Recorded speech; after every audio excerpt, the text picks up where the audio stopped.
Deuxième cours à distance sur le livre des Proverbes. J'espère que vous continuez à aller bien malgré le confinement, que vous n'êtes pas tombé malade, que vous et vos proches résistez à l'ambiance qui peut être gagnée par la morosité, en partie pour combattre ce danger. J'ai ajusté un petit peu les réglages de la caméra et la vidéo est plus lumineuse cette fois-ci. Par ailleurs, plus sérieusement, je continue à prier pour chacun d'entre vous, étudiants de l'ISSR, et plus généralement, évidemment, nous nous unissons par la prière à toutes les personnes qui traversent cette crise du coronavirus. Et la parole de Dieu, entre autres, nous est un secours, un réconfort dans cette épreuve. Alors pour revenir à notre discussion du livre des Proverbes, comme annoncé, aujourd'hui, nous allons nous pencher sur la section la plus récente de ce livre, le début, les chapitres 1 à 9. On voit tout de suite à la lecture que les 9 premiers chapitres du livre des Proverbes, tel qu'il nous est parvenu, sont d'une facture très différente du reste du livre, alors que le reste du livre est composite, cela se voit au premier regard. Il s'agit d'une collection de proverbes pris à des sources différentes et qui laisse transparaître de façon tout à fait visible et transparente sa nature d'anthologie, de collection. Eh bien, les 9 premiers chapitres du livre sont un discours très suivi, très lié, très structuré. Ce discours est centré sur la définition de la notion de sagesse et une méditation sur ce concept. En hommage au chapitre 10, verset 1, le livre commence, au chapitre 1, verset 1, par les mots « Proverbe de Salomon, fils de David ». Ou alors, on peut penser aussi que le titre « Proverbe de Salomon, fils de David » a été ajouté au début du chapitre 10, en même temps que les chapitres 1 à 9, pour assurer la continuité entre les deux. Dans les deux cas, la répétition de ce titre, à la fois au début du chapitre 1 et du chapitre 10, signale, bien sûr, les chapitres 1 à 9 comme un ajout postérieur. Et donc, nous allons l'appeler la section récente. Il faut évidemment prendre l'attribution à Salomon comme indicative, avant tout, du genre littéraire dans lequel le texte entend s'inscrire, celui de la littérature sapientielle. À ce titre, elle est plus indicative du genre littéraire que l'appellation traditionnelle de proverbe, ou en hébreu meshalim, comparaison. La section récente n'est pas composée de proverbes tels qu'on l'entend en français, de dictons populaires, ni de paraboles ou de comparaisons. C'est une série de discours traitant donc du thème de la sagesse. En ce sens, ces chapitres constituent une sorte de vaste prologue à la section ancienne, comme un avertissement qui serait adressé au lecteur. Le lecteur est ainsi préparé à lire l'assemblage pêle-mêle de proverbes et de dictons qui constituent le reste du livre, comme un livre religieux, un livre permettant de méditer sur le mystère de Dieu et sur la voie qui permet de le connaître et de mieux le comprendre. Au sein de cet ensemble des chapitres 1 à 9, le début du chapitre 1, les versets 1 à 7, sont une sorte de prologue au prologue. Cet ensemble se termine par une sentence qui est destinée à une longue fortune littéraire, principe de la connaissance, la crainte du Seigneur. Cette sentence fonctionne comme le programme de la section récente. La maxime est répétée à la fin du chapitre 9 verset 10, au terme du parcours qui est proposé par cette section, mais de façon transformée. Commencement de la sagesse, la crainte du Seigneur. Donc on voit qu'on a effectué un parcours au long de cette section récente. Les discours qui composent la section font passer le lecteur de la connaissance à la sagesse. Mais le moteur est toujours le même, à savoir la crainte du Seigneur. Celle-ci déjà été identifiée en Job 28, à la toute fin du grand éloge de la sagesse qui est mis dans la bouche du héros du livre avec la sagesse. La crainte du Seigneur est équivalente à la sagesse. Par crainte du Seigneur, les analyses sémantiques sur le registre de la peur, sur ce champ lexical, eh bien, nous indiquent qu'il s'agit d'un respect qui est révérencieux. Ce n'est pas une crainte au sens de l'épouvante, mais un respect, une déférence qu'on accorde à quelqu'un. Tandis que Job, pourtant, posait simplement une égalité entre cette crainte de Dieu et la sagesse, le livre des Proverbes la voit davantage comme un chemin qui permet de s'avancer vers une sagesse qui est de plus en plus personnifiée, de plus en plus considérée et traitée comme une personne. Alors pour établir le plan de la section récente, nous allons reprendre l'analyse de Michael Fox, dont j'ai déjà parlé, qui est un grand spécialiste du livre des Proverbes. Et le plan donc, qui apparaît ici du livre des Proverbes comporte 10 exhortations et 5 interludes. Je reprends donc la terminologie de Fox. Ces exhortations se distinguent par le fait qu'ils sont présentés comme des discours placés dans la bouche de parents et qui éduquent leur enfant à une droiture morale. La première exhortation commence ainsi : « Écoute mon fils, l'instruction de ton père, ne méprise pas l'enseignement de ta mère. » Les interludes, au contraire, mettent en scène la sagesse personnifiée, qui parle en son propre nom et exhorte les auditeurs à la suivre. Au cours de cette section récente, le premier type de prise de parole, donc les exhortations, cède progressivement le pas à la seconde. On a de plus en plus d'interludes au fil de cette section récente et de moins en moins d'exhortations. Ainsi, on doit comprendre que l'instruction humaine cède le pas progressivement à l'instruction divine. Et donc la section récente, qui sert de préface à la section ancienne, justifie cette présentation d'une parole humaine comme parole de Dieu, bien que son origine soit manifestement humaine. La parole humaine, progressivement, révèle en elle-même et cède le pas à la parole de Dieu. La thématique de la première exhortation reprend celle de l'ancienne sagesse. « Écoute, mon fils, les leçons de ton père. Ne néglige pas l'enseignement de ta mère. C'est comme une couronne de grâce sur ta tête, un collier à ton cou. Mon fils, si des mauvais garçons veulent t'entraîner, ne les suis pas. Ils vont te dire, marche avec nous, nous allons faire un coup sanglant, traquer un innocent pour voir. Nous allons, comme la mort, le dévorer vif tout entier, pareil à ceux qui descendent à la fosse. Nous trouverons le magot, un vrai butin à remplir nos maisons. Tente ta chance avec nous, nous ferons tous bourse commune.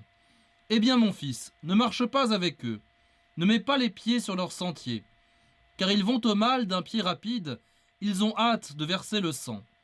Rien ne sert de tendre un filet, dit-on, si l'oiseau le voit. Eux, c'est contre eux-mêmes qu'ils montent ce coup sanglant, ils traquent leur propre vie. Telle est la voie que briguent les brigands, elle leur coûtera la vie.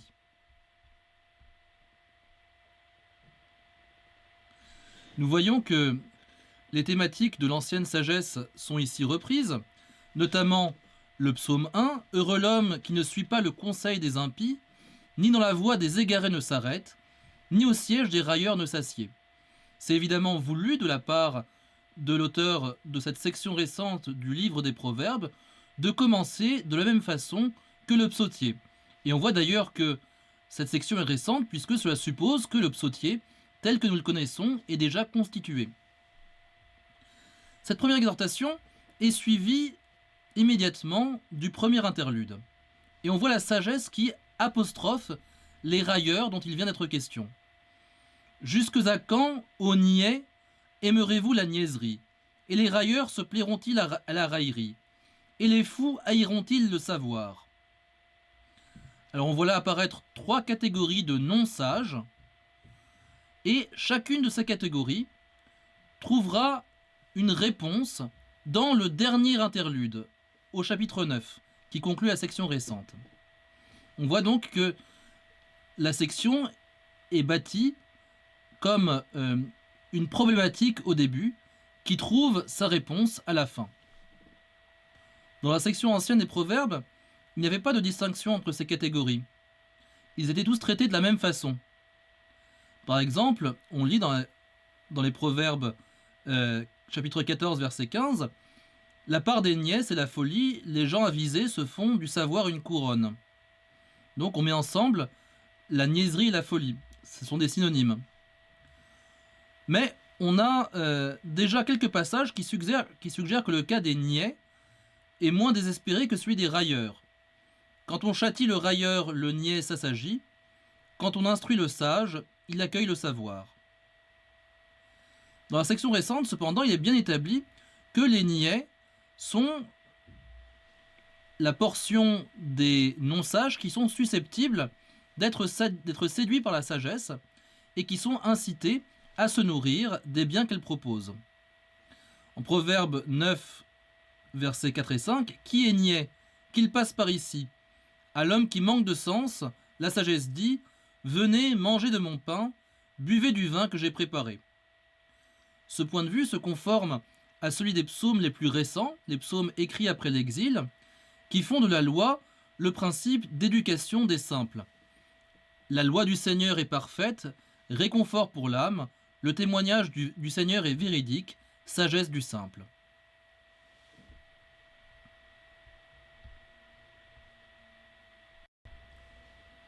Alors, la section récente du livre des Proverbes demeure tout à fait dans le projet sapientiel. Il s'agit également d'un livre qui cherche à intégrer la sagesse et l'apport des autres peuples dans le patrimoine sapientiel d'Israël. Donc, dans la section récente du livre des Proverbes, on aura également des passages qui sont repris à des sagesses étrangères, et en particulier à la sagesse égyptienne. Un thème qui en particulier parcourt comme un fil rouge toute la section récente, c'est le thème de la femme étrangère. Alors, le thème de la femme étrangère, déjà en soi, représente cette ouverture à la sagesse venue d'ailleurs, et puis le thème lui-même est repris de livres de sagesse, qui sont en particulier livres de sagesse égyptiens. Méfie-toi de la femme qui est du dehors, qui est inconnue dans sa ville. Ne la regarde pas quand elle passe, ne la connais pas à tort. Elle est une eau profonde, qu'on ne peut traverser. Une femme loin de son mari. Je suis douce, te dit-elle sans arrêt, quand elle n'a pas de témoin. Elle tente un piège, une grande abomination, mortelle quand on l'entend, bien que tu ne t'en rendes pas compte.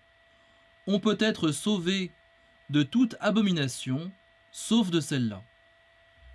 Voilà, c'est un texte qui ressemble beaucoup à ce qu'on peut entendre dans le livre des Proverbes, mais qui vient de la littérature égyptienne, un texte qui a été écrit à l'époque du Nouvel Empire.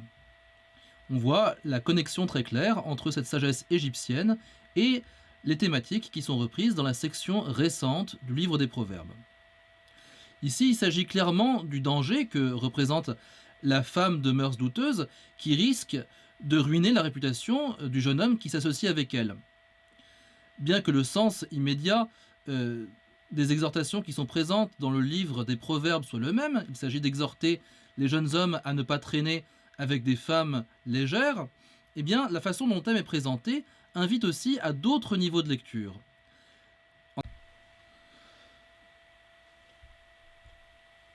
Mon fils, accueille mes paroles, conserve précieusement mes préceptes.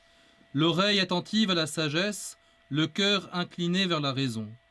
Oui, si tu fais appel à l'intelligence, si tu invoques la raison, si tu la recherches comme l'argent, si tu creuses comme un chercheur de trésors, alors tu comprendras la crainte du Seigneur, tu découvriras la connaissance de Dieu. Car c'est le Seigneur qui donne la sagesse, connaissance et raison sortent de sa bouche.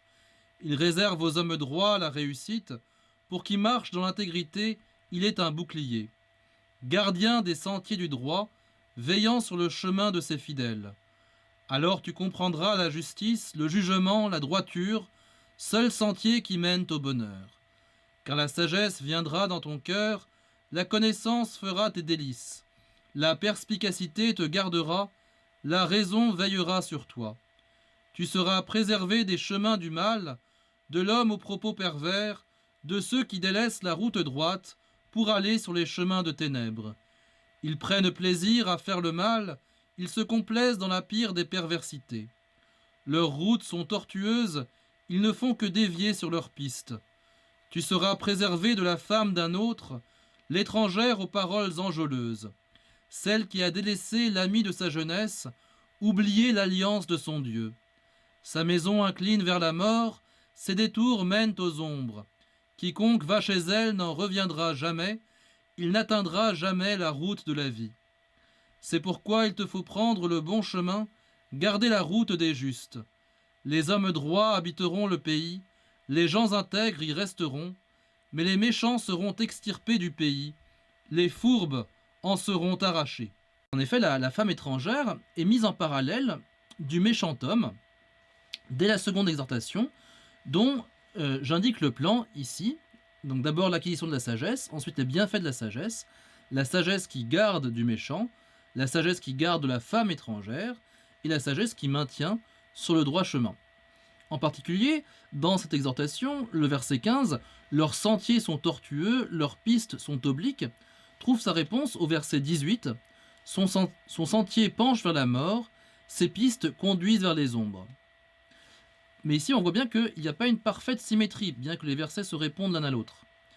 Tandis que les mots « sentier » et « piste » dans le cas de l'homme méchant s'appliquent à sa démarche, dans son parcours, c'est-à-dire que c'est lui qui emprunte les sentiers et les pistes en question.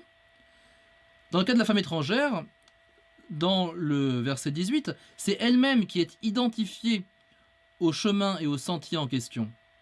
En effet, au verset 19, on lit « De ceux qui vont à elle, pas un ne revient, ils ne rejoignent plus les sentiers de la vie. » Quand l'auteur des Proverbes dit « ces sentiers », ce n'est pas elle qui se déplace. Elle est elle-même le sentier. Cela doit orienter notre lecture du personnage de la femme étrangère vers la lecture qui est celle d'une allégorie. C'est un sens allégorique qui semble être prévu par le texte lui-même. Alors si cette femme étrangère est une allégorie ou une personnification, reste à savoir de quoi. Le vocabulaire de l'étrangeté a amené plusieurs commentateurs à voir dans ces chapitres une réponse à la situation qui est celle du peuple d'Israël au retour de l'exil, et au sein duquel la préservation, plutôt la réinvention d'une identité nationale est au cœur des préoccupations. La fin du livre de Néhémie est tout entière dédiée à ces problématiques. C'est à cette époque-là qu'il a été établi que la qualité de juif se transmet exclusivement par la mère, afin de dissuader les Israélites de prendre pour femmes des non-juives qui leur porteraient des enfants qui ainsi ne seraient pas reconnus comme membres à part entière du peuple. C'est dans ce contexte que les mises en garde contre la séduction de la femme étrangère trouvent leur explication. De fait, dans le vocabulaire employé, on constate non seulement un usage de termes qui exprime l'étrangeté, au sens d'une femme inconnue, ou qui est déjà liée à un autre, donc en hébreu c'est Zara, mais aussi des mots qui sont normalement réservés pour l'étrangeté dans le sens de l'appartenance à une autre nation que celle d'Israël. Et c'est la Nechoria. La situation donc concrète que décrit le livre des Proverbes serait donc indéniablement, de façon historique, celle du retour d'exil.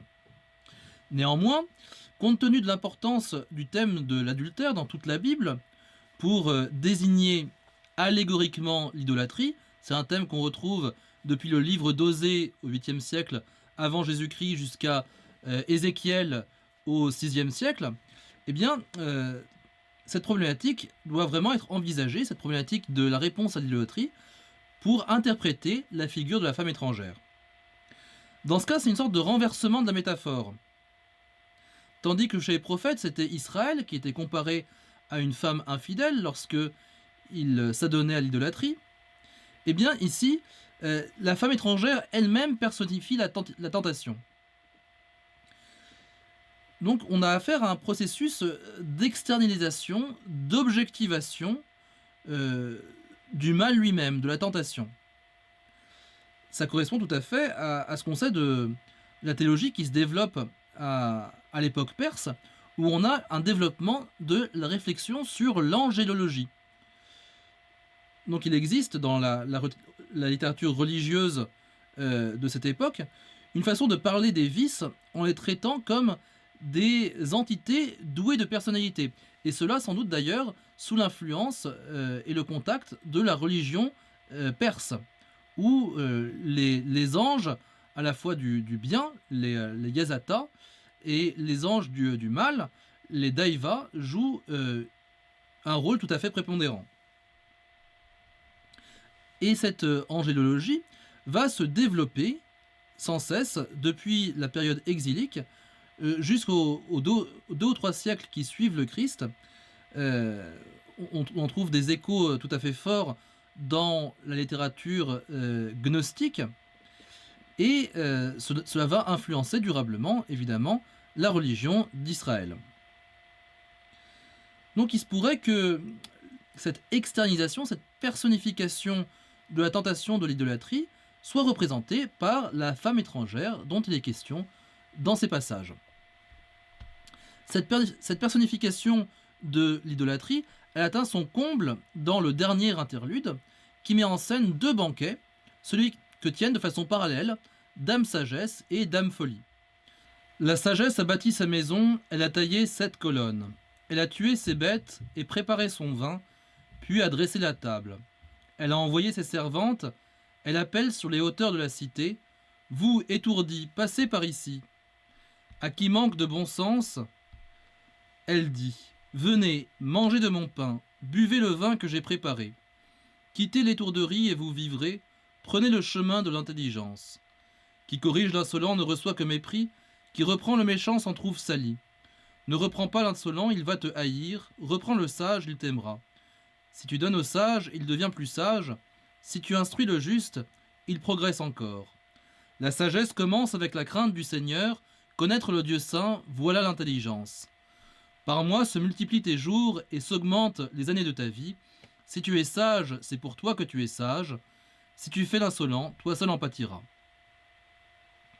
Dame Folie fait du tapage. C'est une étourdie qui ne connaît rien.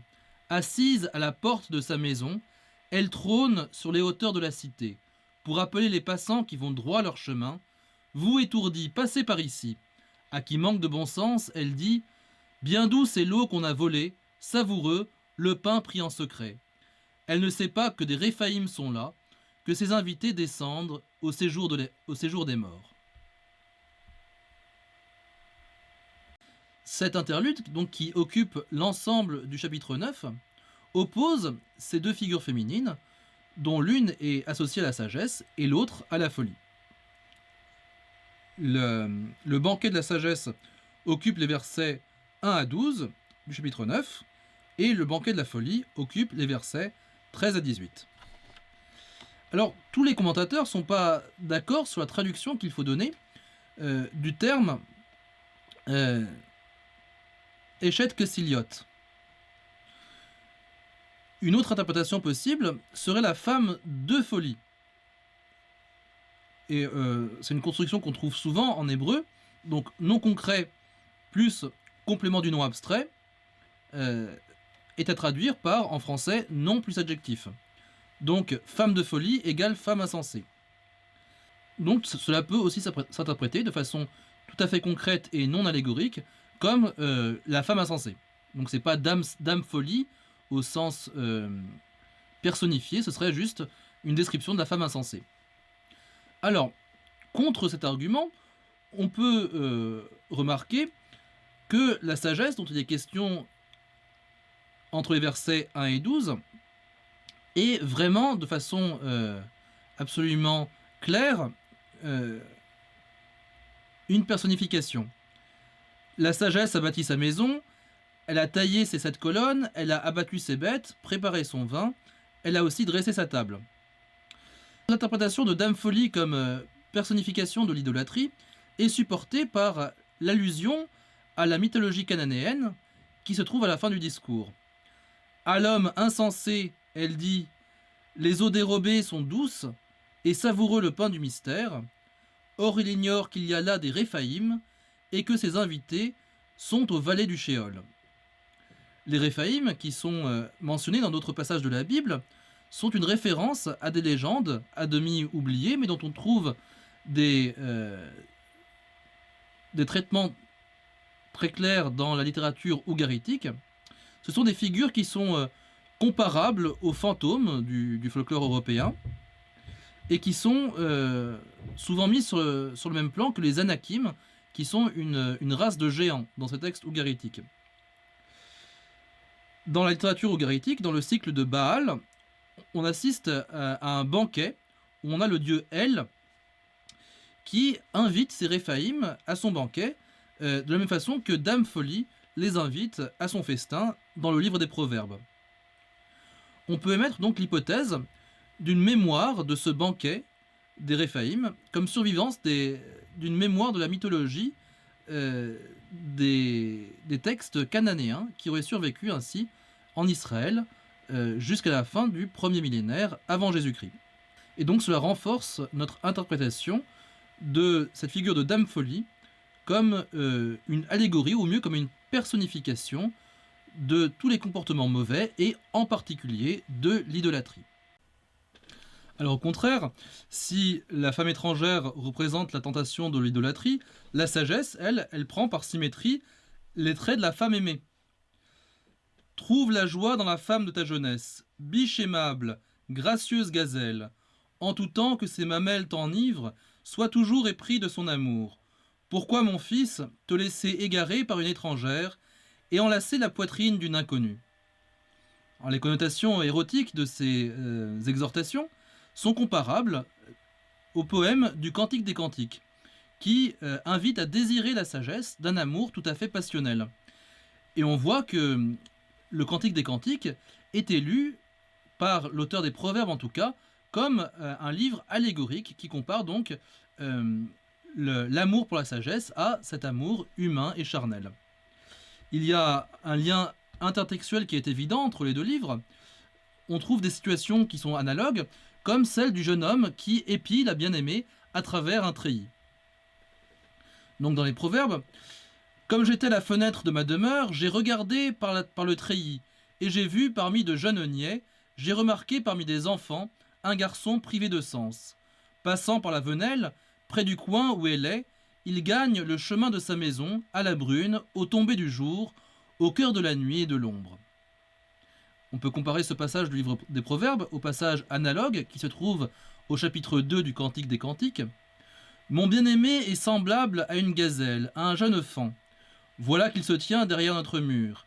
Il guette par la fenêtre, il épie par le treillis. Mon bien-aimé élève la voix, il me dit « Lève-toi, ma bien-aimée, ma belle, viens. Car voilà, l'hiver passé, c'en est fini des pluies, elles ont disparu. La saison vient des gais refrains, le roucoulement de la tourterelle se fait entendre sur notre terre. Le figuier forme ses premiers fruits, et les vignes en fleurs exhalent leur parfum. Lève-toi, ma bien-aimée, ma belle, viens. » Évidemment, si la sagesse et la folie sont présentées comme symétriques, il y a des différences entre les deux types d'amour qui leur sont associés. La folie, elle est décrite comme séductrice et pleine de suggestions érotiques et charnelles. L'amour de la sagesse, même s'il est présenté dans les premières exhortations de la section comme aussi plein de volupté, il dérive de plus en plus vers quelque chose d'immatériel et de transcendantal.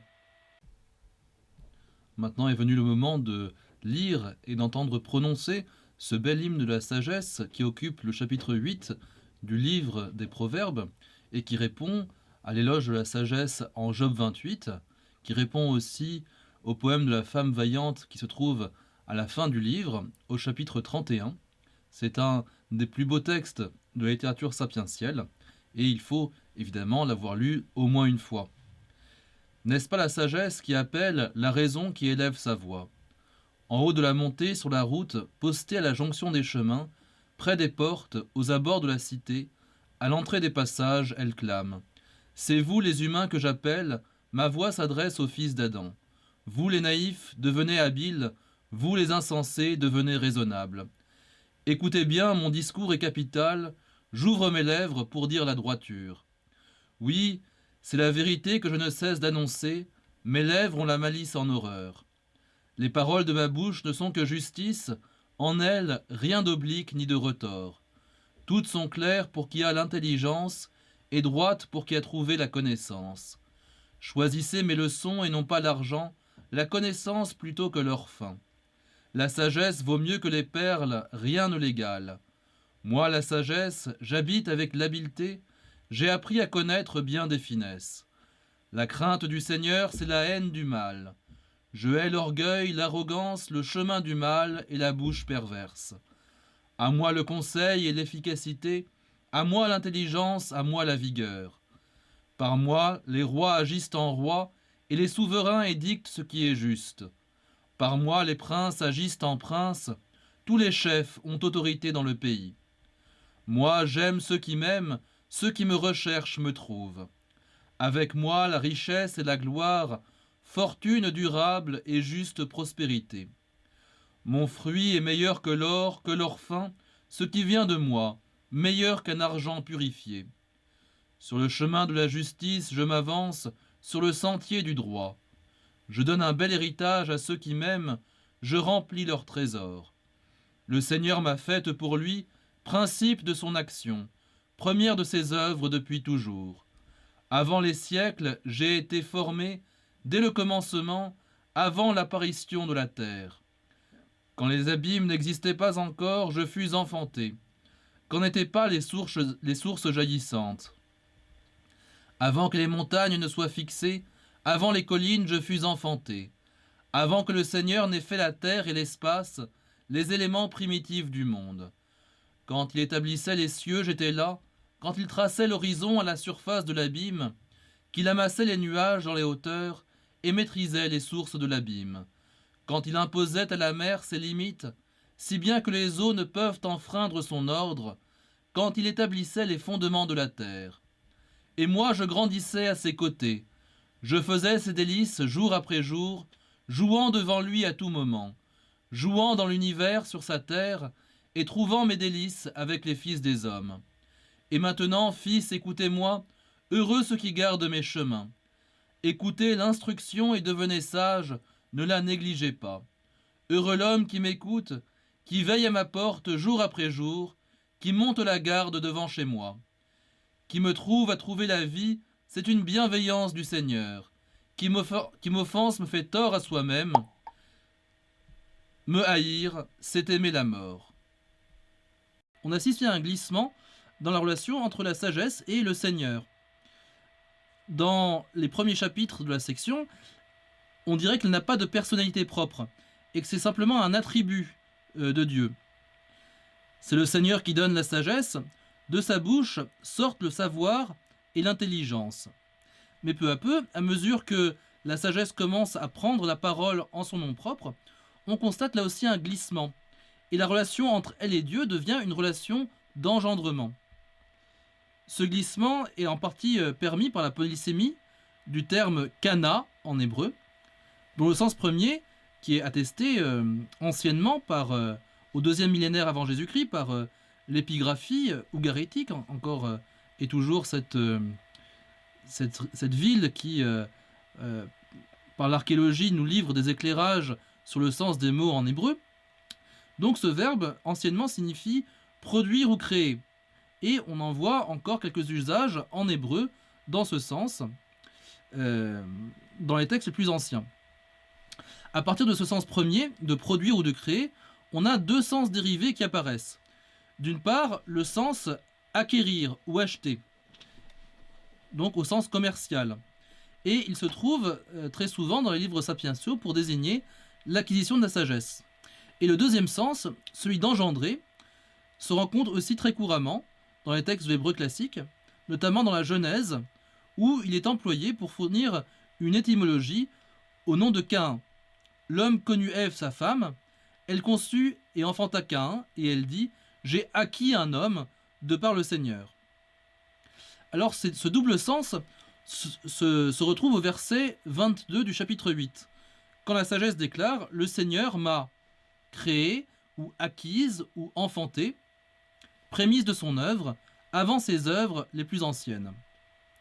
Et l'ambiguïté, qui est placée là au chapitre 22, est résolue au verset 24. « Quand les abîmes n'étaient pas, je fus enfanté, quand n'étaient pas les sources aux eaux abondantes. » Donc il s'agit bien d'une forme d'engendrement.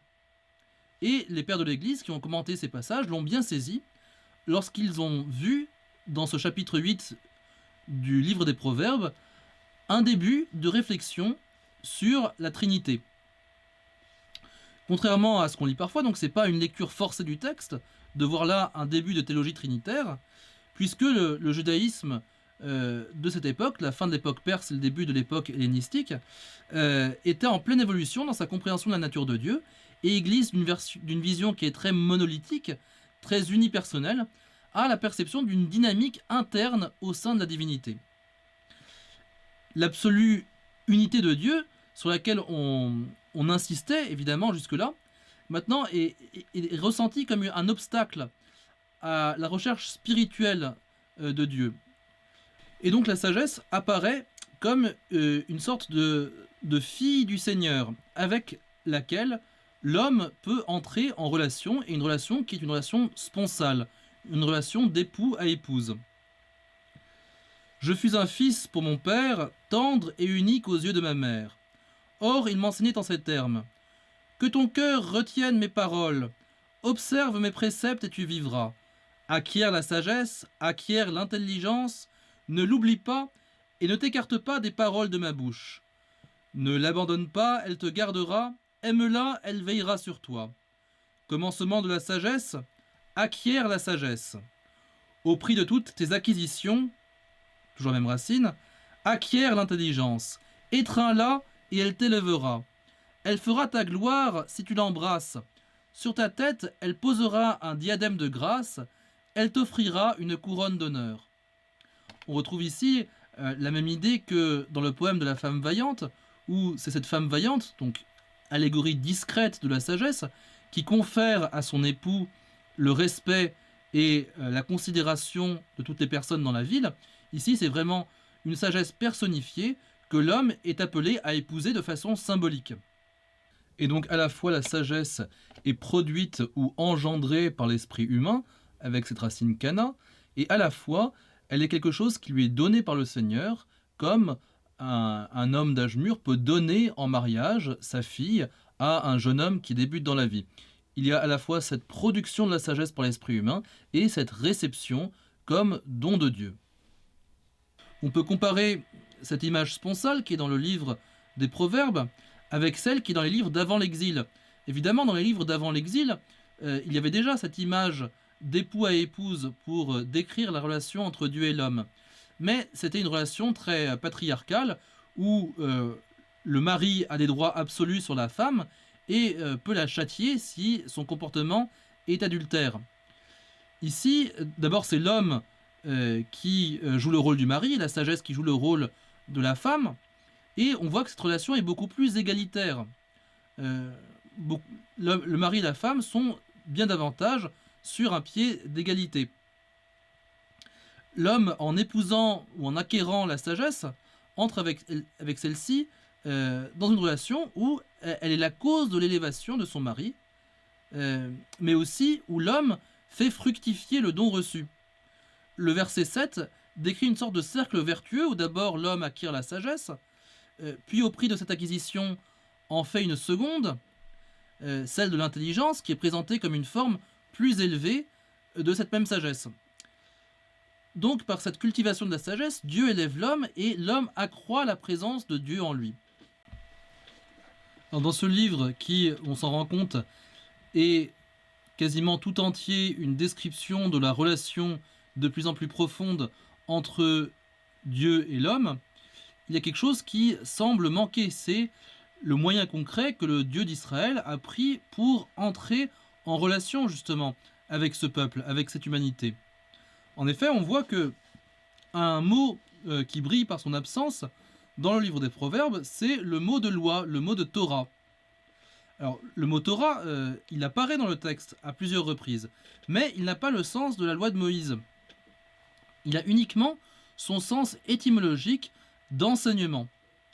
Par exemple, dans ce verset, « Écoute, mon fils, l'instruction de ton père, ne méprise pas l'enseignement de ta mère. » Le mot Torah, il est apparemment mis sur le même plan que l'enseignement humain reçu des parents. Évidemment, il faut lire ce verset dans une acception qui est aussi allégorique. La Torah, c'est l'émanation de la sagesse, l'expression de la sagesse. Il y a un sens tout à fait banal dans lequel on peut lire ce verset, « Écoute l'enseignement de ta mère », mais une fois qu'on a compris l'idée du livre, qui est que la sagesse, c'est cette émanation du Très-Haut, eh bien, la Torah de cette mère sagesse, c'est évidemment la loi de Moïse. Ce n'est pas dit explicitement, mais c'est au lecteur de le faire comprendre, de faire surgir ce sens à partir du texte. Il y a d'autres mots qui sont apparemment pris dans une acception humaine. Par exemple, le mot de mitzvah, le mot de commandement, dans toute la Bible, dans le Pentateuque, dans le psaume 119, ce grand éloge de la sagesse, dans les sections les plus récentes du livre d'Isaïe, partout ce mot a le sens des commandements qui sont ceux de la loi du Seigneur. Ici, dans le livre de la sagesse, le mot apparaît, mais il a le sens d'ordre, de préceptes qui sont apparemment humains. Mais évidemment, c'est au lecteur de comprendre que ces préceptes qui sont apparemment humains, eh bien, ils sont, pour celui qui applique l'intelligence, pour celui dont le cœur est sage, ils sont à comprendre comme des choses qui sont, par l'intermédiaire des hommes, reçues du Seigneur. C'est donc à l'intelligence du lecteur qu'il revient de déceler, sous ces propos qui font apparemment référence à un enseignement humain, les échos de la parole même du Seigneur. Et c'est le texte lui-même qui nous donne cela à entendre. Dans plusieurs passages, il y a des échos, des résonances de passages qui sont des passages tirés du Pentateuque, de la Torah avec un grand T. Par exemple, si on lit au chapitre 3 le passage suivant, « Mon fils, n'oublie pas mon enseignement, et que ton cœur garde mes préceptes, car ils augmenteront la durée de tes jours, tes années de vie et ton bien-être, que piété et fidélité ne te quittent, fixe-les à ton cou, inscris-les sur la tablette de ton cœur, tu trouveras ainsi faveur et réussite au regard de Dieu et des hommes, repose-toi sur le Seigneur de tout ton cœur, ne t'appuie pas sur ton propre entendement. » Le lecteur qui connaît bien le livre du Deutéronome, qui en récite tous les jours une prière qui est inscrite dans la liturgie quotidienne du judaïsme, fait immédiatement le rapprochement avec le chapitre 6 du Deutéronome. « Écoute Israël, le Seigneur notre Dieu est l'unique.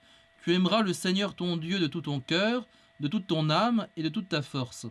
Ces paroles que je te donne aujourd'hui resteront dans ton cœur. Tu les rediras à tes fils, tu les répéteras sans cesse, à la maison ou en voyage, que tu sois couché ou que tu sois levé.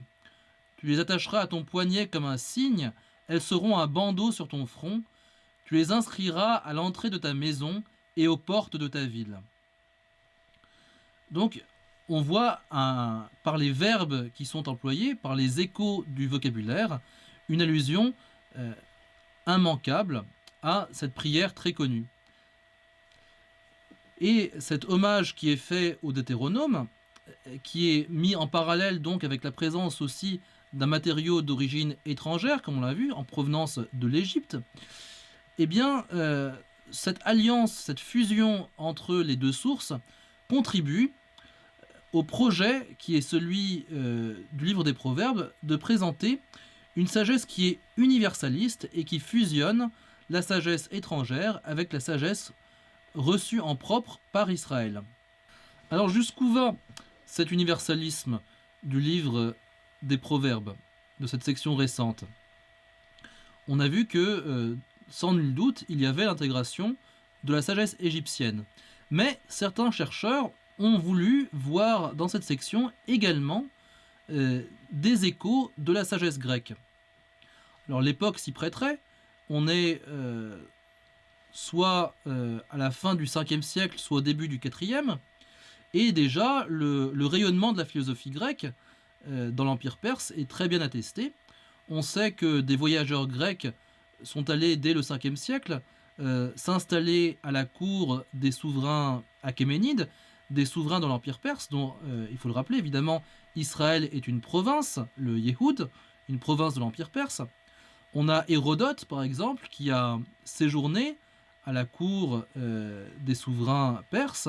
On a Ctésias, un auteur un peu moins connu, mais qui a encore plus baigné dans cette atmosphère de la cour perse et qui a été un lien entre la culture grecque et la culture de l'Orient. Et donc, on peut imaginer tout à fait que même dans une province qui n'est pas le centre de l'Empire, eh bien, la culture et la philosophie grecque aient eu des échos. Et c'est ce qu'ont affirmé certains chercheurs en analysant le texte du livre des Proverbes, la section récente, et en faisant des comparaisons avec les textes de la philosophie grecque. Et on voit en effet que la présentation de la sagesse, qui est là présente auprès du Dieu d'Israël depuis le début de la création, et comme émanation de lui, cela serait un contre-modèle qui serait proposé au programme de la philosophie grecque. La philosophie grecque, en effet, repose sur la recherche d'une sagesse qui est une émanation, cette fois, de l'esprit humain. Et la sagesse du livre des Proverbes, au contraire, est présentée, malgré l'universalisme qui est sans cesse mis en avant par le texte, elle est présentée non pas comme un concept, mais comme une personne, avec tout ce que ça implique de spécifique et d'exigence de connaissances concrètes. On peut déduire un concept par principe premier, mais on ne peut pas déduire une personne. Avec cette sagesse à la fois universelle par son origine, c'est le Dieu créateur de tout, et particulière par son mode de révélation, c'est à travers l'histoire de la relation entre Dieu et Israël qu'on arrive à le connaître, eh bien, l'auteur du livre des Proverbes peut sembler avoir trouvé un bon équilibre entre l'universel et le particulier. Donc la section récente, qui appartient à une période de l'histoire d'Israël qui est optimiste, qui est conquérante après le désastre de l'exil, il donne à tout le livre une tonalité qui est pleine d'espérance, qui contraste avec le ton sombre de l'épilogue, qui est constitué par le chapitre 30-31, avec le livre, avec le recueil des paroles d'Agour, en contraste aussi avec le réalisme qui confine au cynisme, des épigrammes et des paroles de Lemuel.